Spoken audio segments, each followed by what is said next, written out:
Әріптестер, бүгінгі Конституциялық комиссияның жұмысы парламенттік реформадан бастау алды. Өйткені конституциялық өзгерістердің үлкен бір бағыты парламенттің болашағына байланысты. Барлық фракция жетекшілері, осындағы біраз әріптестеріміз дәл сол парламенттік реформаның жұмыс тобының қызметіне белсене атсалыстық. Жарты жыл бойы болашақ парламенттің құрылымы мен құзыреті төңірегінде нақты нормалар әзірлеп ұсыныстар бердік. Әр партияның саяси ұстанымы мен көзқарасы жұмыс тобында нақты көрініс тапты.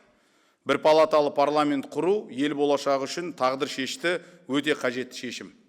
Ол саяси жауапкершілікті нақтылау, партиялардың институционалдық рөлін күшейту, бұл тұрғыда президенттің бір палаталы парламентке көшуді ұсынғаны өте орынды. Және де унитарлы мемлекеттер үшін дәл осындай модель ең тиімді болып саналады. Заң шығарушы процесі жылдам болады, ашық және түсінікті болады. Барлық заңдар бір парламентте 3 оқылымнан өтеді. Яғни алғашқы 2 оқылым ашық талқыланса, 3-ші оқылымда оның конституцияға, еліміздің ұлттық заңдарына сәйкестігі пысықталатын болады.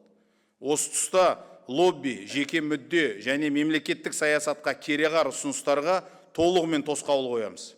Яки арнайы енгізіліп отырған 3-ші оқылым негізгі әрі кәсіби сараптаманы арттыратын маңызды қадам болады.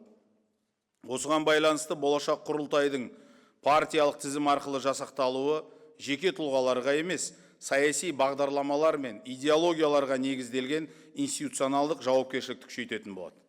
Өйткені саяси партия, оның шешімдері бірлесіп қабылданады, өзара бақылау мен жауапкершілікке сүйенетін қоғамдық ұйым, керекті қажетті саяси институт. Осы логиканың жалғасы ретінде парламентте барлық фракция өкілдерінен тең құралатын және олардың барлығын қамтитын тұрақты сараптамалық құқықтық комитет құру қажет деген ұсыныстаймын. Меніңше бұл бастаманы осында отырған парламенттік фракция басшылары да қолдайды деп сенемін. Қоғамда болашақ парламенттегі депутаттардың саны бойынша да, құрметті әріптестер, әртүрлі пікір бар.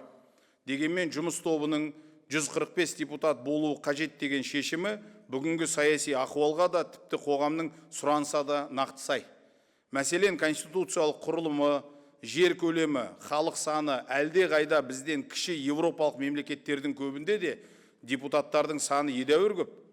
Мысалы, 10 миллион халқы бар Португалияда 230 депутат, Швецияда мысалы 349 депутат, ал небәрі 3 миллион тұрғыны бар Литваның өзінде 140 депутат.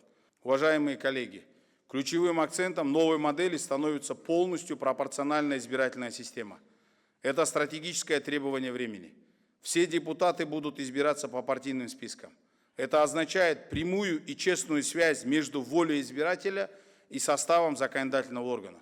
Такой формат запускает глубокие изменения в политической культуре страны.